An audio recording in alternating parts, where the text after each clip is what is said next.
Donald Trump says it will be the most beautiful ballroom ever built. That's likely to be a matter of taste, but one thing that is certain, the US president's plan to replace the East Wing of the White House would result in the most expensive ballroom ever built, leaving the question of who's going to foot the bill. For months, the president has insisted that private donors would cover the costs. Here's what he said when the plan was announced in July. Can you talk about your plans for the new ballroom that was announced today? Yeah. And the $200 million, that's going to be paid for by yourself as By well me, as yeah. private donations? It's a private thing, yeah. I'll do it, and we'll probably have some donors or whatever, but it's about $200 million. No government dollars at all? No government dollars, no. Since then, estimated costs have ballooned to $400 million. And now Republican senators are seeking $1 billion in taxpayer dollars for the project. Republicans insist the money would only be spent on security upgrades and that the cost of the building, the building itself, would still be funded by private donations. President Trump has justified the project by saying the White House urgently needs a large event space. But polls show a large majority of the American public are opposed. The ballroom's also facing legal challenges, which are still making their way through the courts. Ethan Bearman is a liberal political commentator and talk radio host. He's also adjunct professor at Loyola Law School in Los Angeles. So welcome to DW. What's your understanding of what the $1 billion being sought by Republican senators would be spent on? Well, the argument as of today is for security reasons. When President Trump tore down the East Wing of the White House without anybody's knowledge or permission, he also removed certain security apparatuses used by the federal government.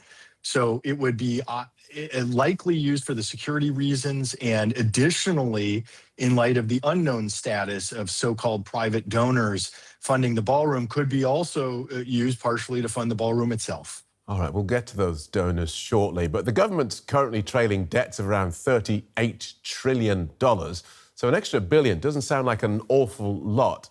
How do you assess their chances of getting it?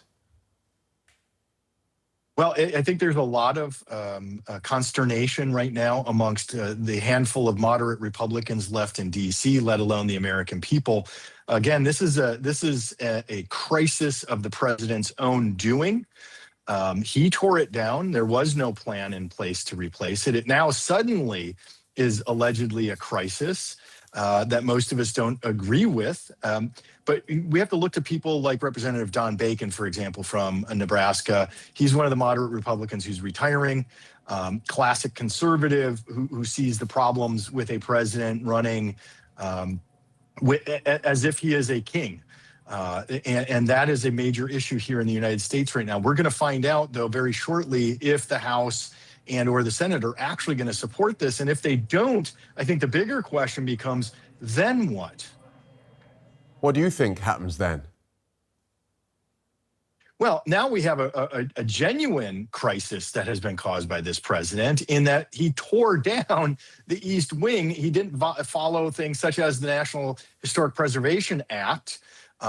We also have environmental laws that are involved. I know that it's the White House, so most of those will get bypassed, but there are rules and regulations around modifying major national structures such as the White House that were ignored.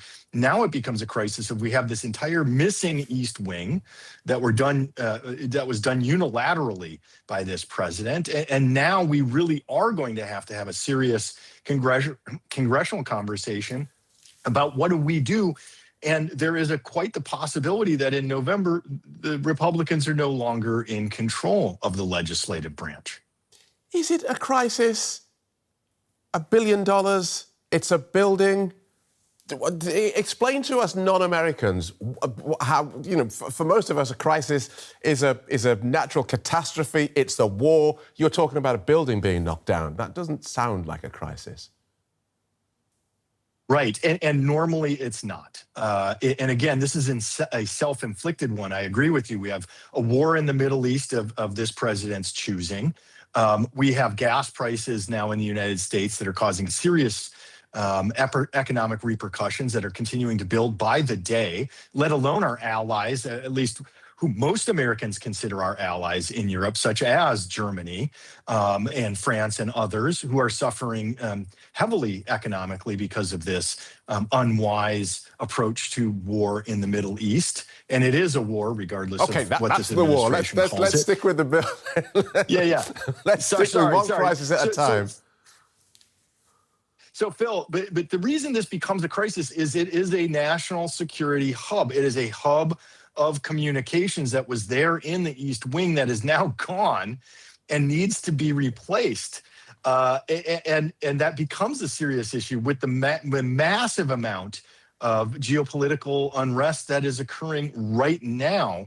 And that's what makes it a crisis ultimately. Okay. You can't have a missing section of the White House and miss a key nerve center for the national security apparatus. Okay, so clearly you're not a Trump fan. As far as the American people go, bearing in mind that he won the popular vote, do they care about this? Is this what people are talking about in bars and supermarket queues, this ballroom? Do people care? Is it going to hurt him? No. He's already been hurt. His approval ratings are down around the 30% mark, depending on which poll you're reading. This is not hurting him. This is not what people are concerned about. People presently are concerned about the cost of living has just gone up and up and up. The average person, not the wealthy class in the United States, is suffering. And that's what they're talking about, how much it costs to fill up their car at the gas pump, how much groceries cost, the fact that they can't afford beef anymore at the grocery store or have to cut way back on normal foods that are part of the American diet. Let's talk about these donors who may or may not chip in to fund this extravaganza. He's insisted that the ballroom will be a gift to the US taxpayers, 100% funded by private donors. What is known of these donors? We know very little. And what we also don't know is whether or not they've actually put up any money or just made verbal commitments, which of course can be walked back at any time. But what we do know is that it is part of the Trump donor class who have made at least the verbal had the verbal discussions with the sitting president regarding funding this ballroom, and that would include allegedly people like Jeff Bezos and others in that billionaire class. But we just don't know, and that's part of the problem. Whether or not you're a Republican or a Democrat is the fact that there's no history for private donors to fund the construction of a new ballroom that's attached to the White House. There's no history of naming anything after a sitting president while he's still a sitting president. This is a chaotic presidency that is unprecedented and pushing our system in ways that I don't believe the founding fathers ever expected. Okay, so you're the lawyer. Let me throw something at you and then you tell me how many ways I'm wrong. It doesn't matter. None of this matters. This is consequence-free for this president. If the East Wing stays down, if Congress says, no, you should not have done it, nothing comes back to this president because the Supreme Court says he can do what he likes so long as he did it as and while he was president. Yeah, well, he can't do anything that he would be criminally liable is what they ruled. And as long as it was within his powers as president. Now, that was not defined whatsoever in that Supreme Court decision. And to your point, I don't see many areas to disagree with you. The Supreme Court is not going to rule that he did something, at least not according to my interpretation of their rulings, that they would ever find this president for what he has done in this situation in particular. That's within his powers, they would argue.